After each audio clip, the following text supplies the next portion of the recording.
حذاري تسمح لحدا يفطر برمضان بسبب السفر. هذا خطأ شائع في مجتمعنا، يجب تداركه من قبل هيئة كبار العلماء في العالم الإسلامي. خطأ كبير حقيقة يعني للأسف، ولكن العلماء أليسوا بشر بيخطئوا. أخي الكريم، بالنسبة للسفر، السفر له ضوابط المبيح للفطر، يعني له ضوابط.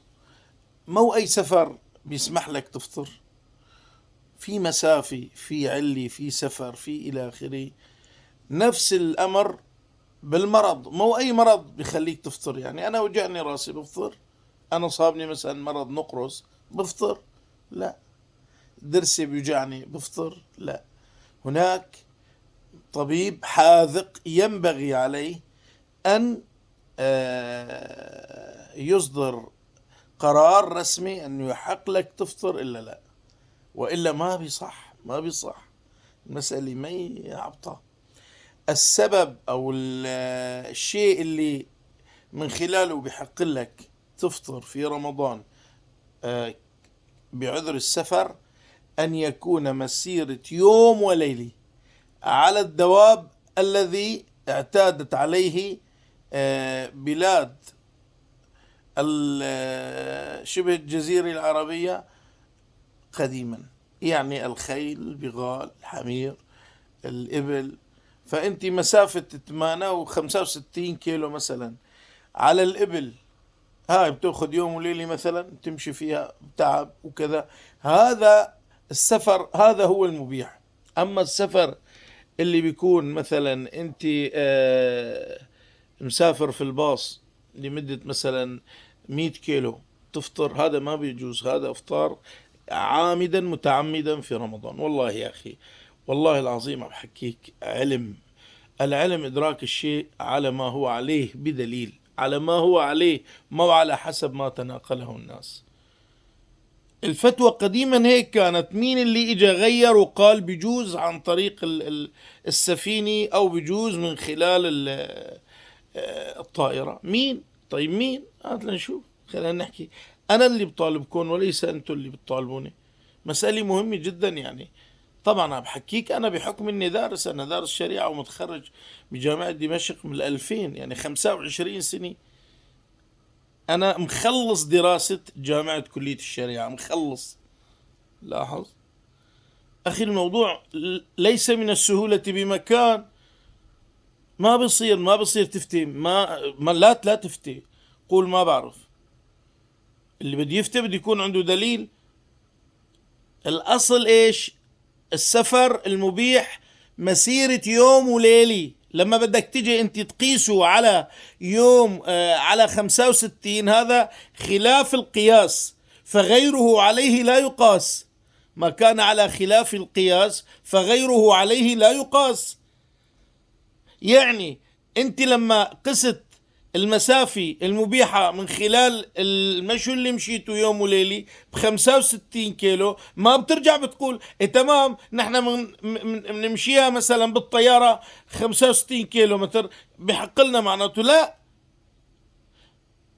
هاي المسافة كانت على الخيل والبغال والحمير لمدة يوم وليلة. هذا التعب الموجود وهذا القهر والأمر، هذا اللي بيحق لك أنت من خلال تفطر. وإلا هو أصلا هو اختبار للإنسان، أنه أنت تدع الطعام والشراب والعطش الشديد والجوع الشديد لله عز وجل، لخالقك لبارئك. نعم اتركه. لكن أما ربنا سبحانه وتعالى يهلكك يموتك، يعني تتعرض شبه للموت، أنه والله أنا بدي مثلا امشي يوم وليلي وأنا صايم، لا، هوني أنت أمام عذر. نفس الشيء المرض. مو أي مرض يا أخي. سأل العلماء أنت شلون بدك تعرف؟ تقول لهم المرض بس الواحد مرض خالص؟ لا، بدك يجيك طبيب مسلم حاذق، يعني يعرف. مو أي طبيب وأي واحد مسلم، يعني بده يكون مسلم وبده يكون طبيب وحاذق. ثالث شرط. شايف؟ لاحظ الشروط الثلاثة لحتى يحق له ينظر في أمرك، يعطيك رخصة أم لا. الموضوع يعني ليس بالسهولة بمكان، يعني مو من كان بيفتي. أما أنك تقرن أو تجعل من السفر المبيح المسافي بأي طريقة ركبتها، هذه طامة كبرى. أسأل الله عز وجل أنه يهدي كل واحد بيقول بهذا الأمر ويفتي برخصة الإفطار بهذه المسافة. حتى بعض العلماء أنا جلست معهم قال يعني إذا الشخص من أهل الخطوة ممكن يطلع على مكة المكرمة بلحظة، أي بحق لهم. هذا تفكير يعني كيف ما بعرف. في شروط، بدك تكون عازم على السفر قبل أذان الفجر، وتطلع وتخرج من البلد اللي انت بدك تسافر منها قبل صلاة الفجر. ففي عندك عدة شروط. أنا مستغرب كيف بيسمعوا يلا بس سافر. بتلاقي مثلا صارت الساعة 11 الظهر 12 الظهر، قام فاق يلا ركبنا بهالباص، أنا أفطرت يلا وهات وأكل. ما بصير يا أخي. أنا بتمنى والله بتمنى وبعرف إن الله يحب أن تؤتى رخصه، ولكن الأمر يعني هو اختبار، تفشل في الاختبار. الصيام مطلوب منك لأنه يعني في اختبار لك، هل أنت بتترك الطعام والشراب لأجل الله سبحانه وتعالى؟ إذا بدي يكون مثلا مسافة 100 كيلومتر بالطيارة أو بالسيارة، هذول ماش بيسمحني بالإفطار. والله هذا يعني بيختلف مع العقل. يعني يا أخي اترك لي هلق العقل على جنب. العقل الشرعي، في عقل شرعي وفي عقل غير شرعي. نحن ضمن العقل الشرعي. ما بدي هلق ادخل في تفصيل أمر تاني. لما الإنسان بيكون مؤمن بالله عز وجل بدي آمن بالعقل الشرعي مو بالعقل العرفي. بس قبل ما تؤمن بالله عز وجل بدك تعرض الله والدين أي دين على العقل المعتاد. العقل إدراك الشيء على ما هو عليه بدليل. هذا موضوع بحث، بإمكانك تفوت على قناتي على اليوتيوب وتكتب مراحل التفكير تقريبا بالفيديوهات الأخيرة، تقريبا ساعتين أبدأ معك من الصفر لمرحلة دخولك للإسلام بطريقة علمية صحيحة. لا تأخذنا الفيديو متأخر، ولكن سبحان الله قدر الله وما شاء فعل. أي ملاحظة بتمنى تعطوني إياها، لأنه الموضوع راح أرجع أعمل فيه كتاب إن شاء الله ونزل فيه فيديوهات رسمية مدروسة محطوط عليه الأدلة إلى آخره. ولكن هذا الفيديو فقط يعني حتى يعني أبرأ الذمي، يعني يصير بريء الذمي إني وصلت. اللهم إني بلغت، اللهم فاشهد.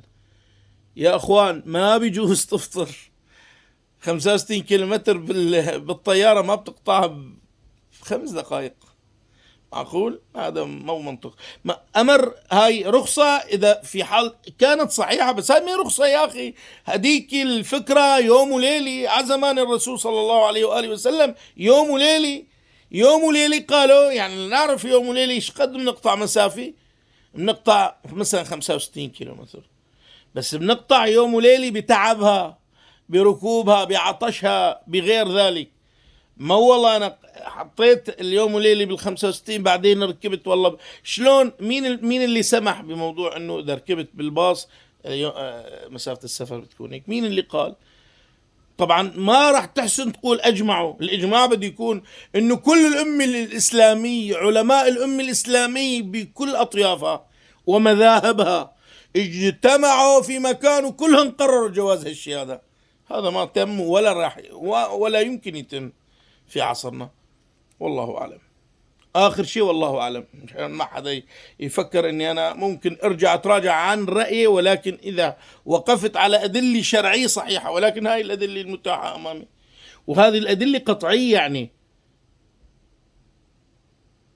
نعم والله أعلم.